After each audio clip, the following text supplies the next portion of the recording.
All right. Well, happy October, everybody. I don't know what exactly happened to September, but it's not here anymore. So if you're looking for it, you're in the wrong place. But welcome to October's first edition of Tiger Bay. Before we get to it, though, we have some exciting news. I just got today these fancy cups, and they're available for purchase. They make lovely Christmas gifts. They're a terrific addition to any fine china set that you could possibly put together. And they say, I'm not doing it justice really, they say Bentley and Bruning on them. And oh, I can't get any closer, but my grandmother is exceptionally proud of these cups. So join her in purchasing these cups at www.bentleyandbruning.com. I'm just kidding. They're not really for sale. So we have with us today Ron Cutsinger and Alice White. They are running for county commission.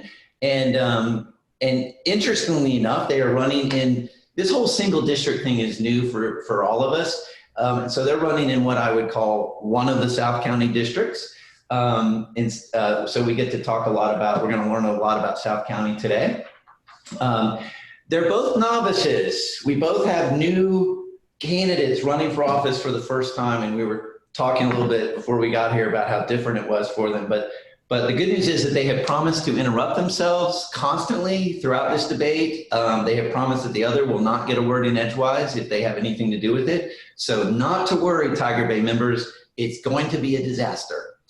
But first, Ron Cutsinger has been a South Sarasota County resident for over 45 years. He and his wife, Allison, moved here from Michigan in 1973 and have owned a couple of businesses, including Ron's Restaurant in Inglewood, which they opened in 1974. They sold that, and then he went on to complete his formal training in Bible and ministry. He returned to pastor a local congregation for 12 years. And during that time, founded Suncoast Christian School, and he continues to serve as a leader in the church. For nearly 30 years, he's been a financial advisor. You do a lot, Ron. That's multitasking. That's a brief bio, Morgan. No wonder you're so skinny.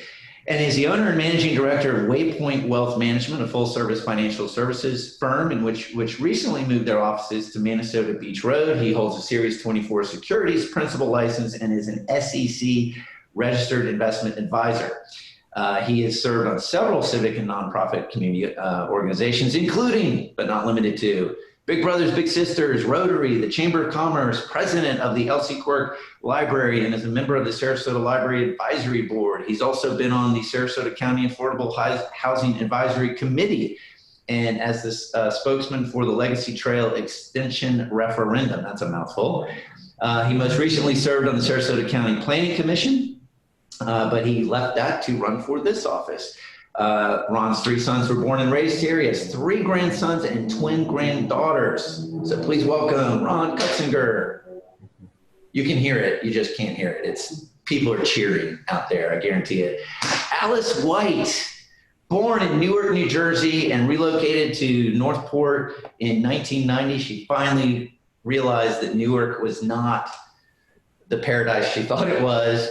Although Newark's not bad, I have to admit it. But it gets a bad rap, honestly. Don't you think? Yes. All right.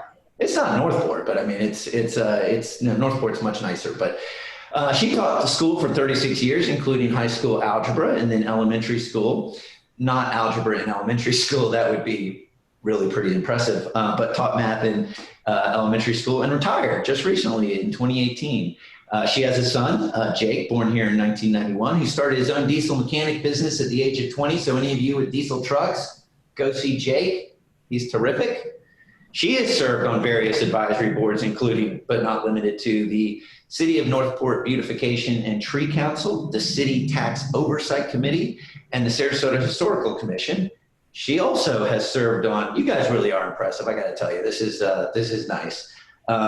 Also on nonprofit boards, including the Lemon Bay Conservancy, during the Wildflower Preserve Acquisition Project, the Sarasota Sierra Club, and formed a 501c3 nonprofit called People for Trees in 1997, which is why your email is what it is.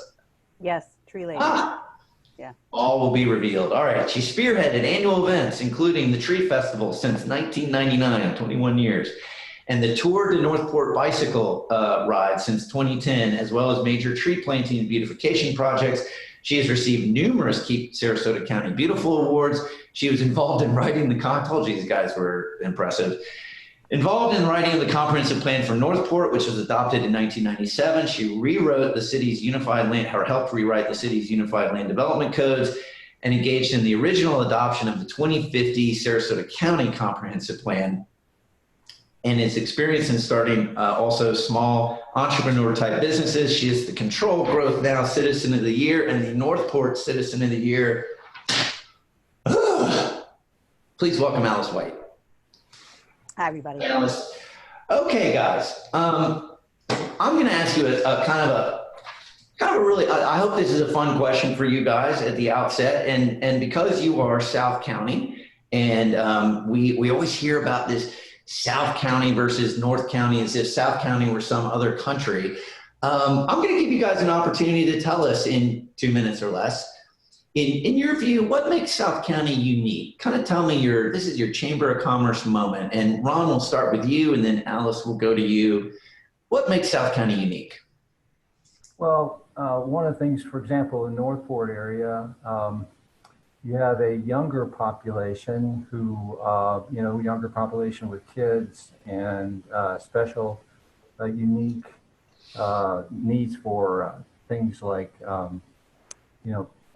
affordable housing, looking at playgrounds and other things that would be good for younger children. So you have a younger demographic, but along those lines, you also have a need to provide good quality companies, businesses, and jobs for the community. One of the things I was able to do here recently was the last 4 weeks of the primary campaign. I went out and knocked doors, knocked something on the order of 2,500 doors and talked to people one-on-one. And what I heard from them was, why do we have to get in the car and drive down to Fort Myers? So one of the things that makes it unique is they have a workforce there that is looking for good quality, high-paying, career-building jobs. Inglewood, one of the things I'm very excited about is we're seeing some new, I think, exciting development come. We're going to break ground here soon. The Inglewood, I work together with the Inglewood CRA to bring in a program where we're going to, I think construction begins this year on kind of an area of Dearborn Street that will make it kind of keep its quaint little fishing village history. There's a unique desire in the Inglewood community to kind of keep that characteristic, but at the same time, make it maybe something like a little Venice Avenue where you have unique shopping experiences and kind of get something going in Inglewood. So, Inglewood has that, let's keep it kind of quiet, kind of off the beaten path, that desire. And then North Port, you've got this opportunity to really see some good, exciting growth and development, jobs come in and build out the community for the workforce there. So there's some unique qualities to the South County. Great. Alice, a little promo for your hometown. Yes. Well, I came to North Port in 1990, and actually that was by way of mosquito control. I worked for Sarasota County Mosquito Control while I was waiting for a teaching job to come up. And I was taken in by the naturalness of North Port, the beautiful pine flatwoods. And because I said, this is really Florida. My parents had moved to Venice, and everything that I saw there was kind of like manicured and the lawns. And it was really somebody's version of what they thought Florida was. But I thought North Port has the uniqueness of really being true, real Florida. And they had the older established neighborhoods that were built by general development. But at that time, they were just starting to build east and on the quarter-acre platted lots. And I just thought that's where I want to live. And the people that followed too were younger. They were people that were not retired. In the older developments, they were retirees first, and then it was actually transitioning to younger families. So North Port is unique, and also in that we have, when I first came here, it was referred to as a town. It was a town of North Port, and it became a city as it grew. But the fact is that we were able to to put things in place and not have to correct any mistakes, because there was nothing here. There were the few strip malls, and that was about it. So North Port's had the unique ability to know where to go and how to put things in place, because they knew how other towns had kind of just cropped up and done things, and we could put things knowing how things should work in place. And as a result, you know, it's a beautiful community and people enjoy that. We have new schools. Again, when I first came here, there was one elementary school and they called it the new school. It was called the North Port Elementary School, which became Glen Allen. But the fact that the schools are all new impresses a lot of people. So that's, you know, that's what I really enjoy about North Port. And also in Englewood, teaching in Englewood, what I respect about that community is they're what I call generational. I mean, I would have students coming through the school that their parents had gone to school there. In fact, that's when I knew it was time for me to retire, when I had students who told me that their parents were my students. Okay, so then I knew, okay, I have to start thinking about retiring now. But that close knit of that community is unique and it needs to be preserved. And that's what people are so proud of in Englewood, that they are a special, unique community and that character needs to be respected. Okay, so that was easy. Let's move on to the good stuff. All right, what's wrong with South County? What does it need? What's being underserved? What's being underrepresented? And part two is you know, what would you do? You've got 4 years to do a couple of things. What is it that you're going to get done? If you can't get anything else done, what are the things that you want to get accomplished? Alice, we'll start with you this time. Okay. Well, can you hear me? Okay. Yes. I'm hearing something else. Okay. Well, so starting with some of the minor things, I know there's been talk about certain services that are not this far south. For example, animal control. I know when I first moved here, we had to rely on animal control coming from North County. It took them an hour to get here. Then North Port hired its own animal control officer, and then they got rid of that position. So now again, when I hear from people about issues with wildlife, they have to wait for someone to come from North County. There should be, you know, we should be served by that down here as much as people who live in North County are. And that goes for Englewood too, that people have to wait long for that. The other thing is some of the monies that are available, such as the Parkland acquisition funds, there's nothing that's been purchased in North Port with the Parkland acquisition funds. The county had used that to buy their half for War Mineral Springs years ago, and then of course the city bought out the county. So you know, people have been talking about that how come we don't have that available down here. For example, Snook Haven was bought with Parkland acquisition funds, and you know, it's a wonderful place for people to go to, and people would like to see something along the lines here in North Port. And of course, there's the Legacy Trail Connector, which could bring people through the Deer Prairie Preserve area there and out to West Price, which would open up that entire corridor for people to discover about North Port. So there's a lot that can be done. And again, I just want to be that voice to speak out for a very underserved, underrepresented part of Sarasota County. Okay, thanks. Ron? So the question was, Yeah, no, I've got it. I've got it. I'm sorry. I was just unmuting. I wasn't sure if she was doing that automatically or not. So yeah, I'll start by saying one of the things very important to me, I'm a spokesman for Legacy Trail, and part of that commitment was to bring the trail to South County.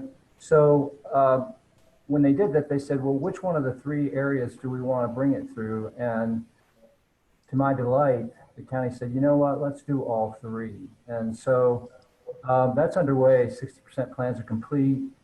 They're acquiring the agreement with Swift Mud to make sure that the trail goes through where the paved area is, bringing it down hopefully to Warm Mineral Springs. Also going through one of the things I think could be a really exciting thing, the Power Line Trail, the Northern Trail, takes it over to Myakkahatchee Creek Environmental Preserve. That can be a trailhead. Easy for you to say, by the way. Say my Akahatchee a couple of times. Akahatchee. There you go. Got it. There you go. A couple of times. That's a wonderful environmental preserve area. It could be a trailhead. So one of the things I want to see accomplished while I'm in office is I want a ribbon cutting to that trail. I think we're going to see that in 2022. I will absolutely make sure promise made is promise kept there. But the other thing is I had lunch yesterday with Mel Thomas and Sandra Guffey from the North Port Economic Development Division of North Port. And they're really excited about the prospects for bringing in some high quality companies, businesses, and jobs to North Port. It's an area that's underserved. One of the things that happened, we see some of these communities coming into the industrial centers out at Jacaranda or Laurel Road, where there's some wonderful availability out there at the Toledo Blade and Sumter interchanges. Hopefully, they're finally bringing some infrastructure out to that. But I saw this article the other day, North Port Prime for major corporate headquarters. One of the things I want to see happen is that story get out there. Bring your corporate headquarters here. Why not? Look at the amenities we have. Look at the Brave Stadium, but then just the whole county. Why wouldn't you want to bring your people here to enjoy the quality of life that we enjoy? At the same time, we're trying to recover from COVID. It's been a great recovery, but I think we can emerge even stronger. Some of the things we're learning about how people work. These corporate headquarters can come here with a smaller footprint and have their people maybe work remotely. But there's just great opportunity. So I'm going to be focused on, recovery from this issue with COVID and bringing high quality jobs and businesses to South County. Well, Ron, you read my mind, because the next question was, we get a lot of emails and things about what people ask, and they tend to kind of fall into categories. And what you just touched on is one that comes up every single time. And that is, what's your plan? What thoughts do you have on how to get or help businesses to recover from what's still the ongoing COVID issue? Is it going to get worse before it gets better? Those kinds of things. And I know that's a lot to throw at you. So if you need a little extra time, I'll give it to you on that one. And then Alice will come to you. No, step number one, let's get the CARES money out there as quickly as possible. I was glad to see that process has been streamlined. I think they're going to a grant program now instead of all the, they had a quite cumbersome situation, a lot of people kind of throwing up their hands. But there's been a response to that, and now they're really trying to move that money out quickly and get it in the hands of people that need it. So I think that's step number one. And very importantly, let's get it out there so we get that first tranche out so that we qualify to receive the second tranche.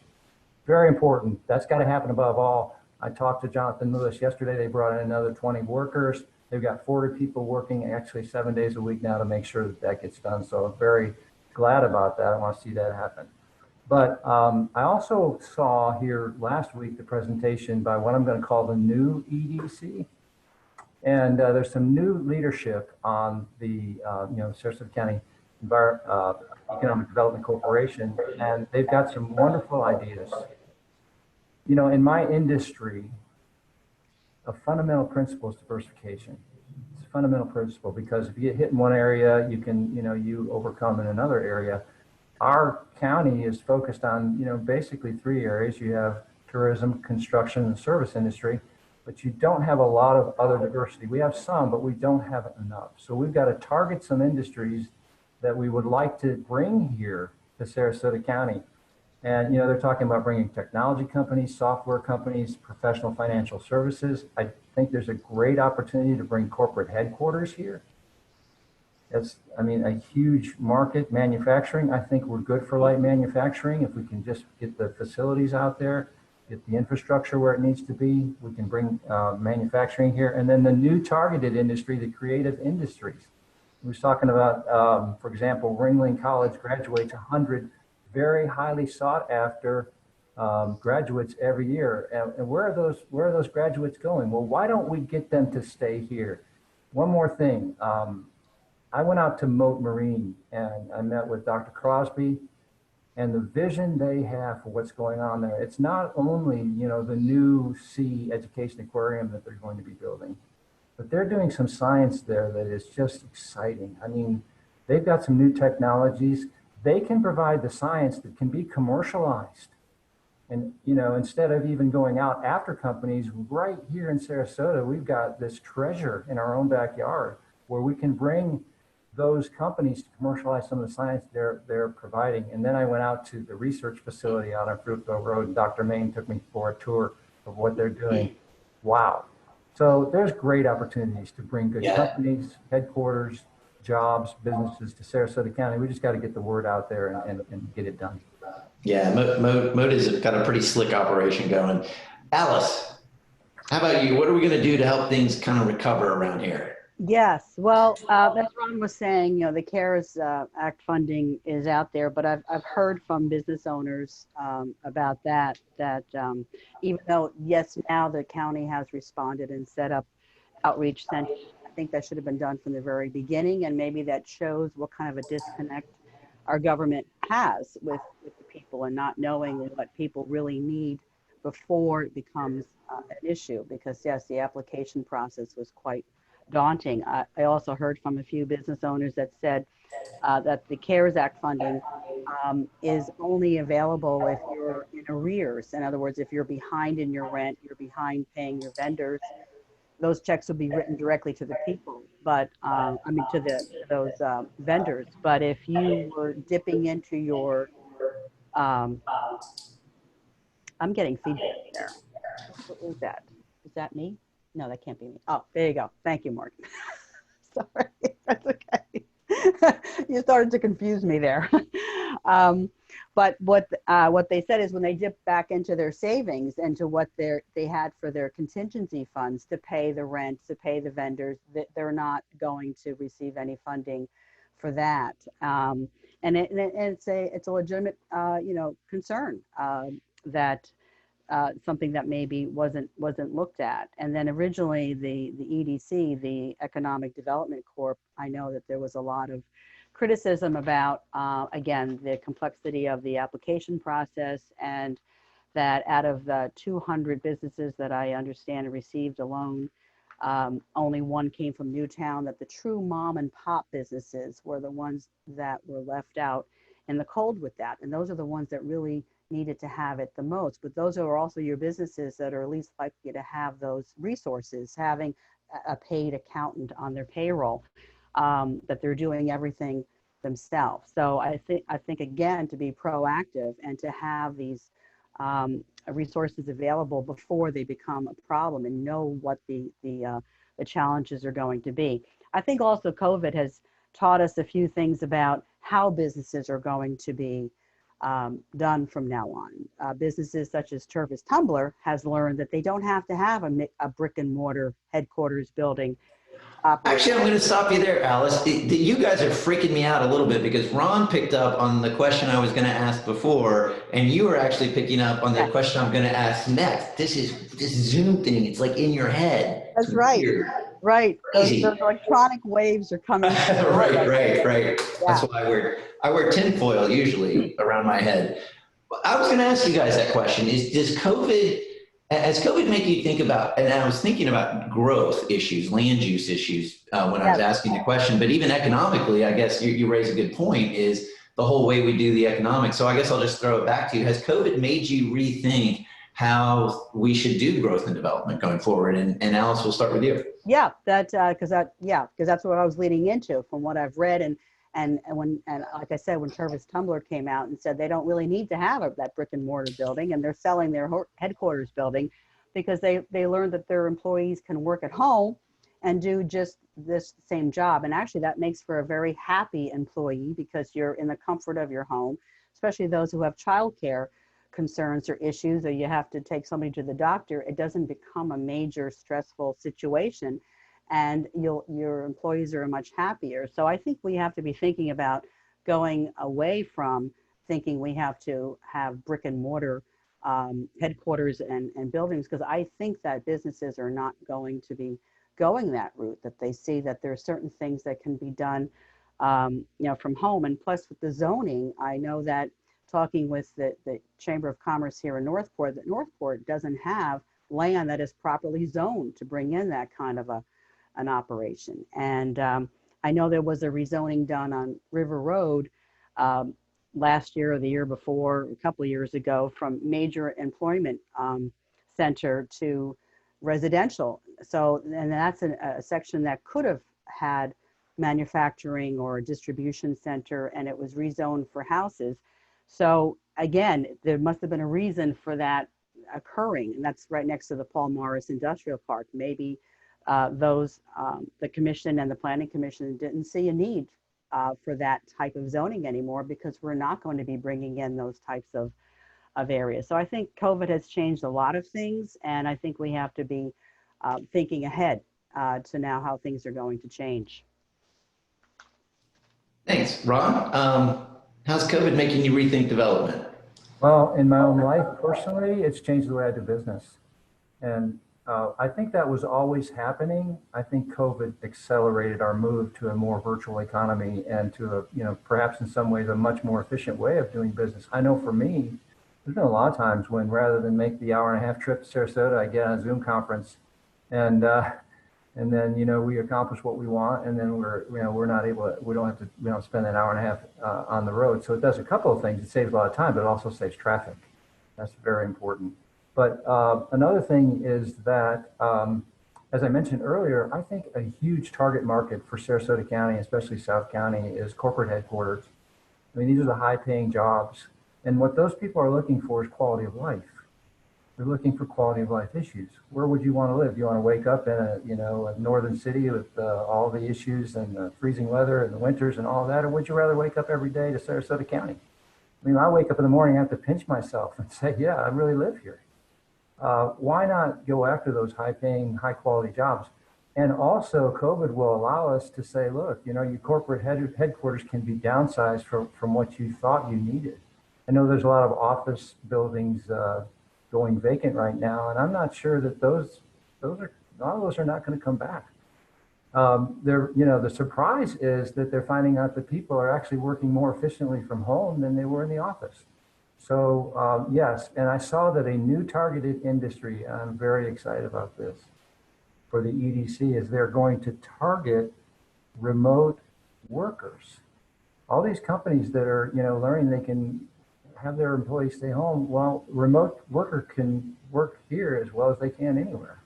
So, it may mean we need to focus on providing great infrastructure for, Wi-Fi and internet connections, make sure that we're providing, the things that they need to do business and work out of home. But yes, it's changed my life. I see it, and I can see how it can really, change the way we look at economic development. Oh, can I just say one thing about the zone that you mentioned down there? Actually, when she mentioned that, she was actually kind of criticizing me about it, because I think I had been involved in that rezone. And what we saw there was that the Paul Morris Industrial Center, after having been there for like 20 years, was only 40% occupied. It was still 60% empty. There was 425 acres of MEC land in that area. And the county itself said, we have too much here. We recommend removing some of this. So that was just in line with what the county was requesting be done.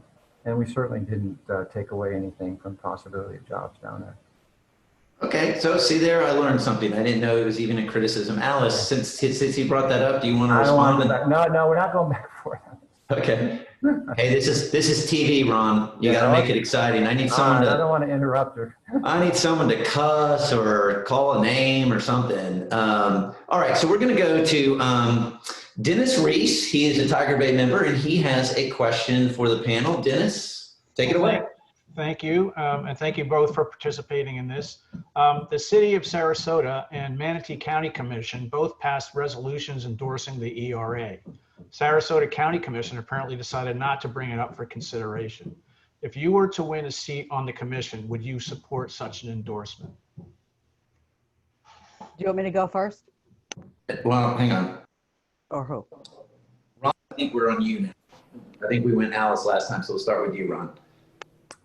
I think I'd probably agree with the county's action. These are things, I want to be careful about bringing state and federal issues into the local arena. And I believe that we will strictly enforce all the guidelines about equality, in all areas. So it's, it's one of those things where we're doing that.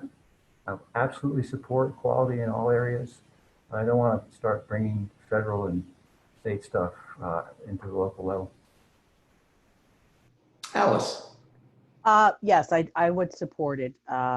It can't do any harm, and it would actually show the seriousness of the need to have the Equal Rights Amendment supported by our local representatives. Again, our representatives are to be there to serve the people, and people need to know that they are going to be represented. And again, not just serving. We're not.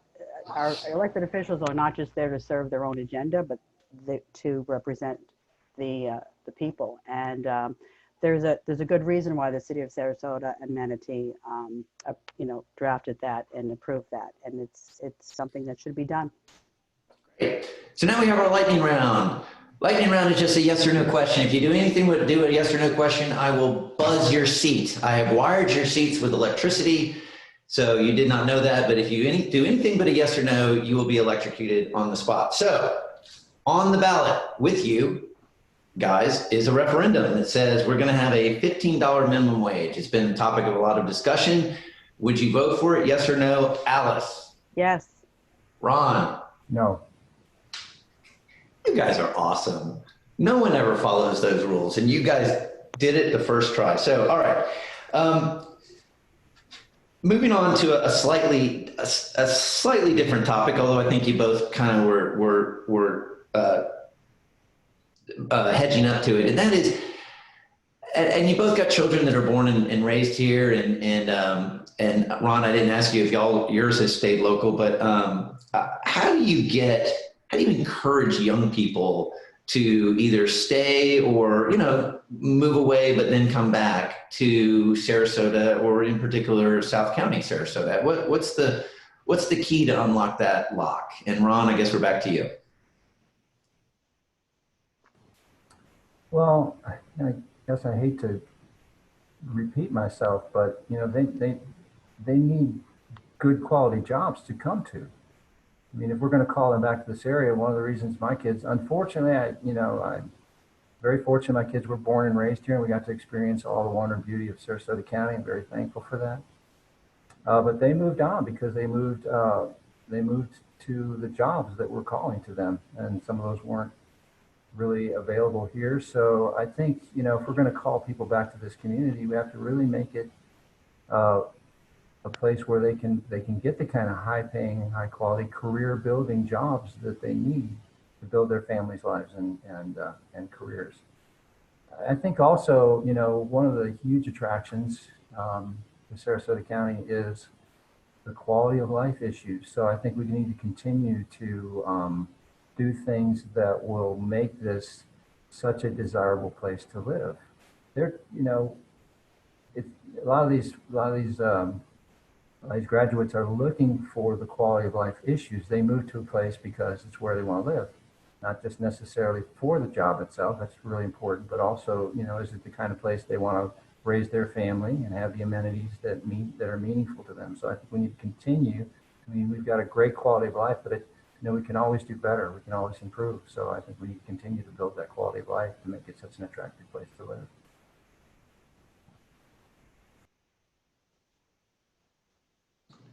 Alice, you're up. Okay.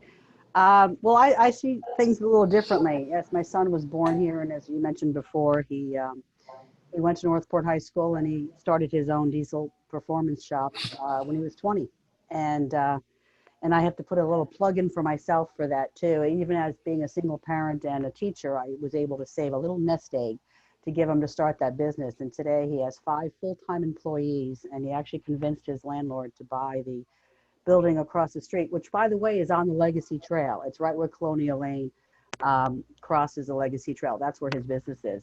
And he stayed in the area. And when he was scouting around for a place to build that business, he did go out to Englewood. He did check out Northport. And obviously there wasn't any place suitable for a diesel repair shop. So he found Nokomis. My next door neighbor is one of my son's friends, who bought the house from his parents. So there are those who are staying here, especially in North Port. It is a very family-oriented community, and that's what I see moving in. Families with a lot of young children, because they feel there's lots of for them to do here. And again, I know that young people that I know have gone through the high school here, they are still in the area. And those that moved away, it's only because the fields they were going into wasn't being offered here. And that doesn't necessarily mean we have to be sure we're offering all those fields here, because, you know, that's what our country is about, that you go and seek out and explore different things. And if that's where your interest lies and it doesn't happen to be in Sarasota County, well, it's going to be somewhere else. And that's generally how people decide where they want to go. I just think it's a great area, and there's different reasons why people choose to leave. And talking about Ringling, you know, I self-published a children's book about my son, The Adventures of Cowboy Jake, and the illustrator of that was an art teacher that I work with, and she graduated from Ringling school, art school, and she still lives in Inglewood. So, you know, people do stay in the area. Not everybody, because we don't. As you said in the beginning, you know, I was born in Newark, but I sure didn't stay there. All right.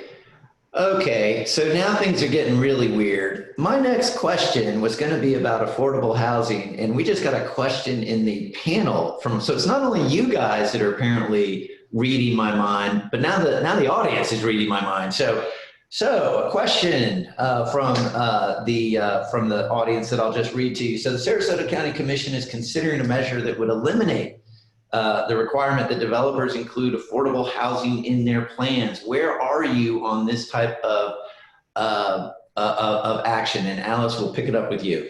Okay, I have myself on, right? Yes, there we go. Yeah, I don't. Do you support this action? No, I don't support that action.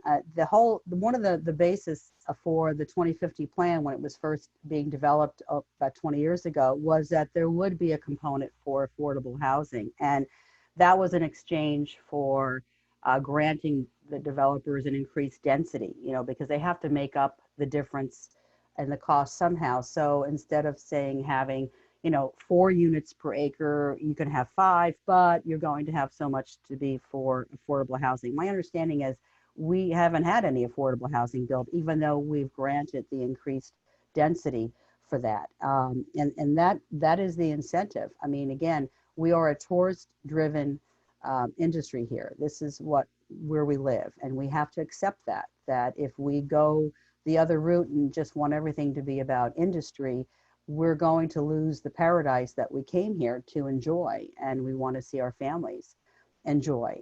But because it's a tourist-driven industry, most of those jobs don't pay well. They're not what's being referred to as meaningful salary jobs. So we have to acknowledge that and can't just ignore that. So no, I don't think that the affordable housing component should go away. I think that we need to put it back into place what we said we were going to do 20 years ago. And that is, again, you can build more houses in this development, but some of it is going to have to be allotted for workforce housing.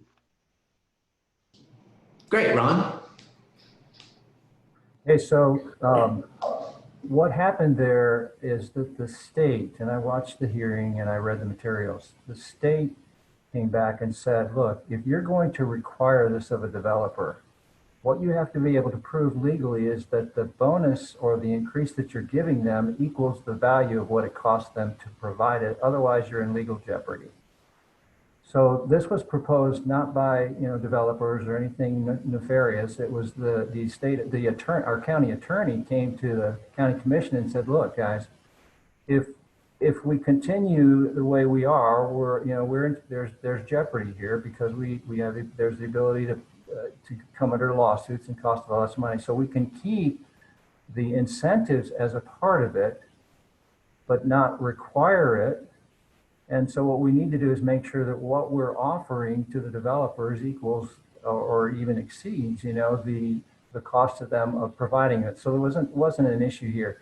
I will tell you when a developer came to us and said, look, I'd like to remove the requirement for affordable housing as a part of this development, I voted no. But again, what this particular issue was dealing with something that the attorney was saying we need to address. So there was nothing nefarious going on there. I will say, I sat on the Affordable Housing Advisory Committee. It was a great experience with wonderful people. And we made 13 recommendations to the Board of County Commissioners about how do we deal with this affordable housing problem that we've got.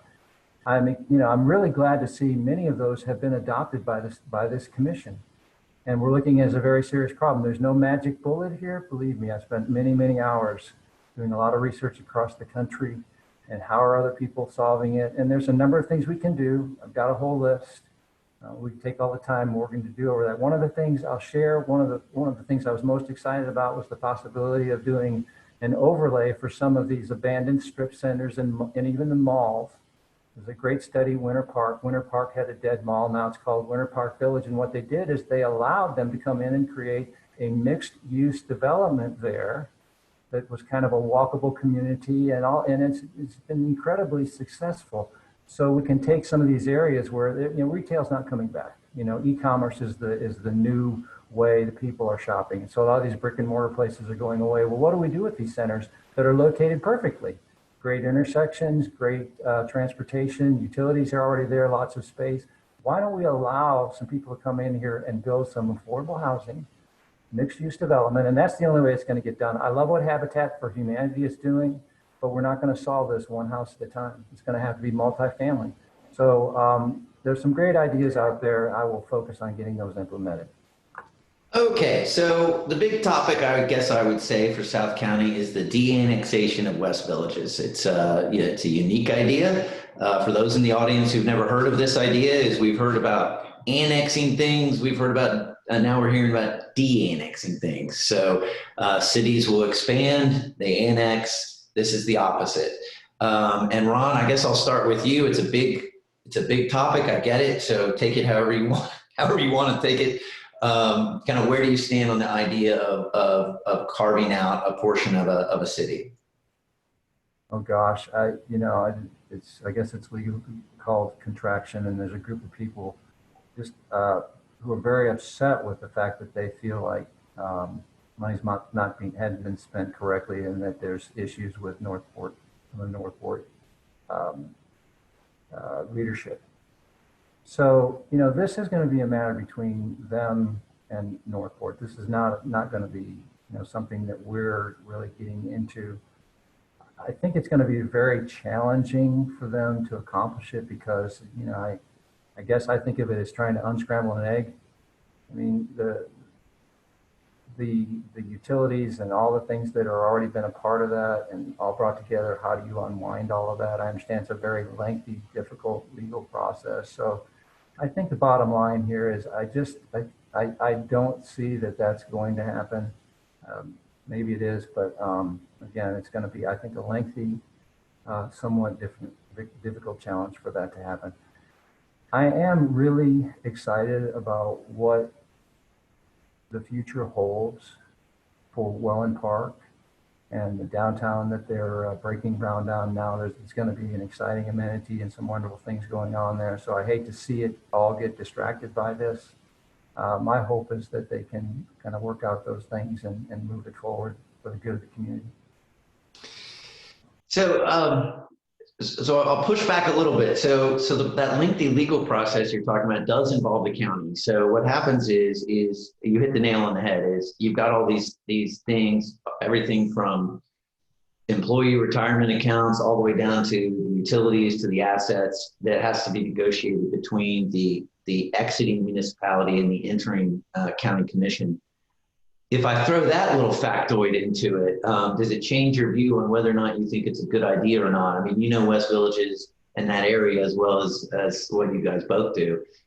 Is this something that you'd like to see the county take under its wing, or are you hesitant about that? I'd be hesitant about that. A lot of work went into the whole planning, annexing that into the city. All the work that's been done on that would be, just really, really difficult to do. And some, the I think there's some real good come out of that. I know that the the developer there is given the right of way to expand River Road all the way down to Dearborn, and some good, and land to some organizations, and preserving some land down there and other things. So I think the work that's been done has been, there's been some Herculean effort put forth to accomplish where they are right now.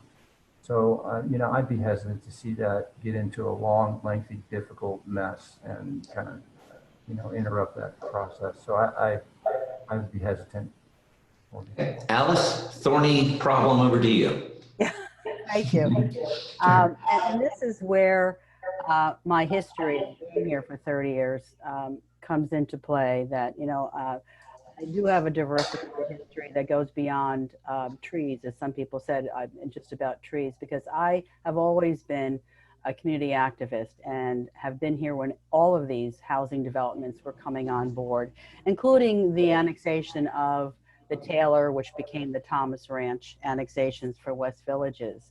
I worked with the then what we used to have, the DCA, the Department of Community Affairs, because it was a development of regional impact. We had people from Inglewood coming over because they were concerned about their evacuation route being compromised. And one of the concerns we had about that annexation was the fact that it was 3 miles up the highway, that it was not actually what I consider to be part of North Port proper. And now, of course, that's coming to roost, that the people there feel that they don't connect with North Port, and that when the tax rate went up, their taxes went up too.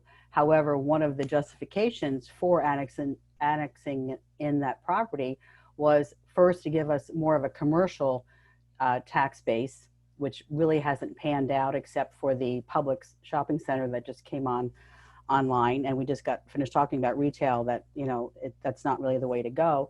But also it was to diversify the tax base, meaning to have higher priced homes that were going to pay that tax revenue. So it's doing exactly what the city decided they wanted to do 20 years ago, why they wanted to annex in that property. It's unfortunate for the people who live there that didn't realize that. And I also know that there was a lot of, there still is a lot of, it's a contentious issue with people who live there that don't consider themselves to be in North Port. And it was a big surprise a couple of years ago when some found out that they were living in the city of North Port. And so there's lack of communication, and it's led to a lot of bad feelings. And I think what's happening now is no surprise to those of us that were here. And it'll be interesting to see how it goes. My understanding is it's a lot easier to do voluntary annexations than it is to do a de-annexation. In fact, that was tried with, I believe it was the orange hammock that was eventually put in conservation because that was supposed to be part of the Isles of Athena, massive development. And so that was annexed into the city. And then when that deal fell through, the owners were stuck with paying city taxes, and they tried to de-annex, and it didn't go anywhere. So I don't think it would go anywhere. And as was said before, there's a lot of legal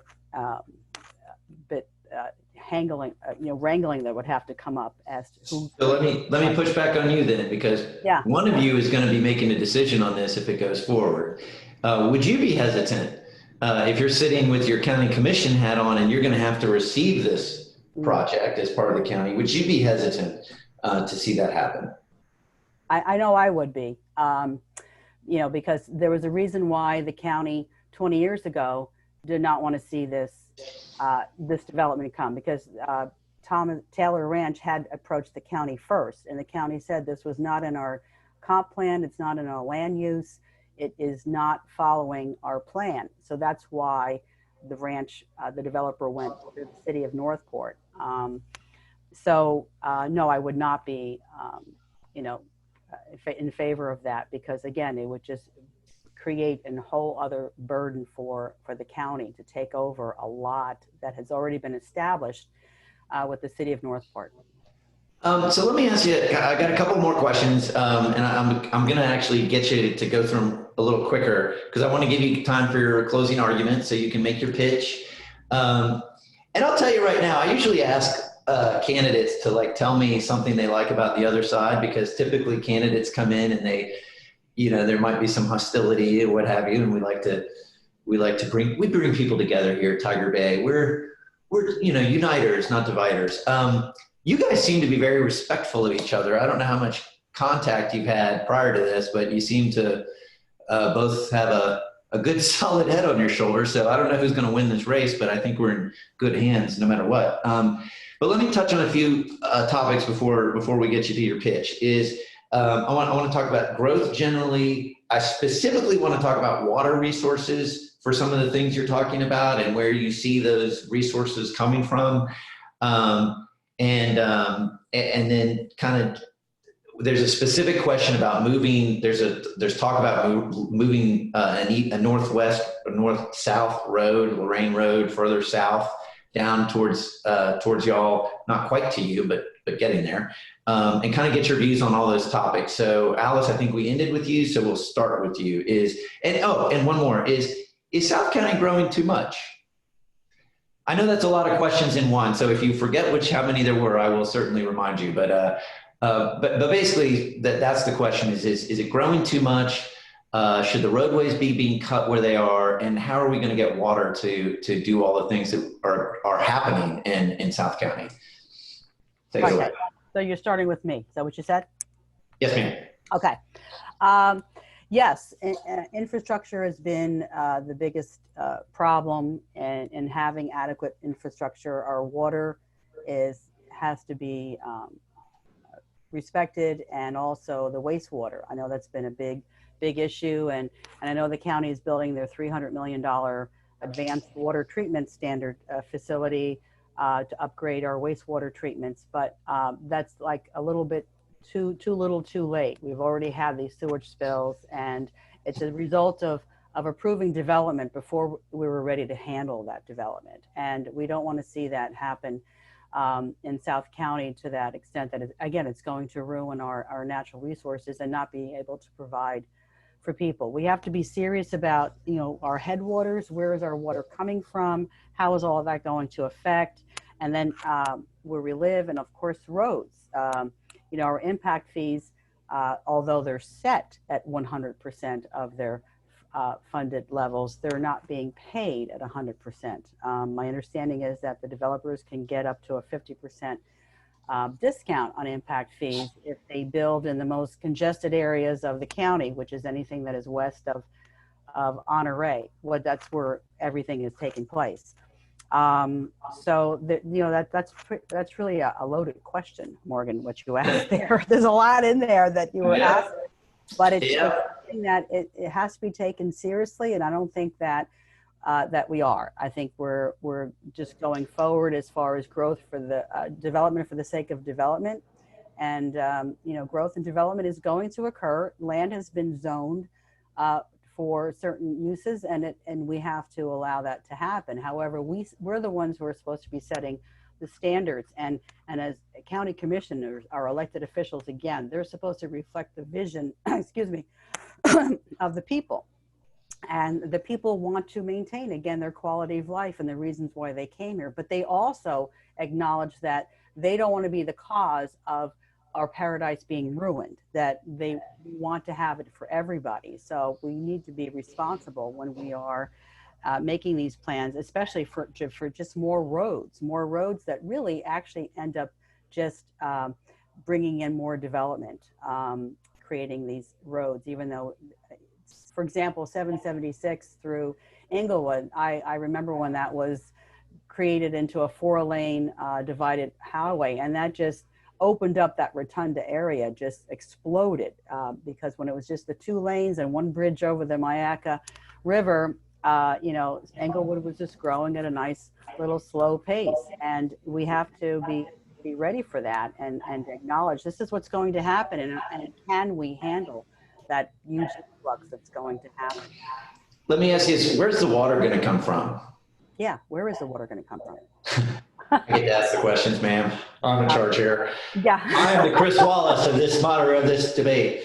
Where's the water going to come from? Are we just going to keep sucking it out of the Peace River? What are we going to do with this? Yeah, and that's when, again, you get into the issue of, phosphate mining. Those that have been really involved with the mining, and they've been telling us for years about, especially here in North Port, the headwaters for the Myakkahatchee Creek, which when I first moved here, that creek was a secondary source of our water. It's now our primary source. And the headwaters goes up through from DeSoto County.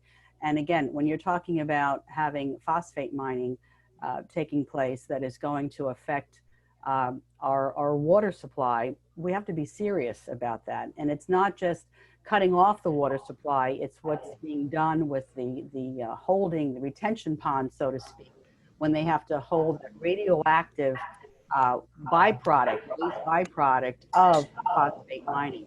So those are things that they're complicated, complex issues that really need to be addressed and have some serious discussions about, and bring in these people that have been on these issues. I've known people for 20, 25 years that have been involved just with the mining issue. And they keep me apprised all the time about what's going on. And it is just, it's a lot. There's a lot of reading, there's a lot of materials, and I don't think that our county commission has been taking that seriously. All right, Ron, to be fair, I'll repeat the question. The question generally is kind of about growth in South County. Is it too much? Can we handle it specifically? Where's the water going to come from to support all this growth? And the question of roadways, although I didn't press Alice on the north-south roadway, but roadways in general she talked about. But that's generally the question. Then I'll let you guys go to your closing arguments. All right, so I support smart, healthy, vibrant economic development and growth. I do. It needs to be measured, needs to be controlled. But I support growth. And, let's face it, the secret's out. People are moving here, 1,000 people moving to Florida every day, a lot of them coming to South County. So we have some great opportunities for that. And we were just talking about West Villages, for example. That's going to be a great area for growth. And they've got to put the infrastructure in ahead of growth. It has to be done before the growth comes. So I think, we can grow, but I think we can grow in a measured, healthy, good rate. Water is going to come from Peace River water supply. They just approved the building of a third reservoir. They bonded out, I believe they went through the bonding process to bond out the cost of that. They're going to provide the water, and it's estimated that they're going to be able to provide the water for the next 50 years of anticipated growth here in Sarasota County. I think also the move to advanced wastewater treatment is a huge development, because now they'll be able to sell a lot of that treated water as reuse water, which I think they've had a problem doing. So I think we need to be very vigilant in that move to advanced water treatments, not only the Bee Ridge plant, but we'll move on. It's going to take some time and some effort. We need to do that because that will also help with the water use issue. I am very much in favor of the road there. They're going to make 681 is going to be made into a full interchange. And then they're talking about moving that up through Lorraine Road up to Clark Road there. I think we can do that with a private-public partnership. We desperately need an alternative north-south route. I mean, on the Planning Commission, we heard it over and over again. We need an alternative. You have a little bumper accident on I-75 and you're closed down for hours. So I think we need some alternatives, and I think we should also fill in the gap roads. We got to get very serious about promoting the upcoming vote in 2022 for surtax number 4. I mean, that will provide over its life probably $1.6 billion that can go to the building out of infrastructure and important products. So yes, I am very much in favor of north-south road. And you asked one other question, Morgan, and it's a little It was just generally, how do you actually answered it at the beginning when you said you support smart, organized growth. So absolutely, control growth. I'll say one other thing about that. Sarasota County is incredibly blessed in that something on the order of 180 plus square miles is in public or protected ownership. I can't wait. I've been invited out to the Mabry Carlton Ranch here this coming month to see the way that they're preserving the country.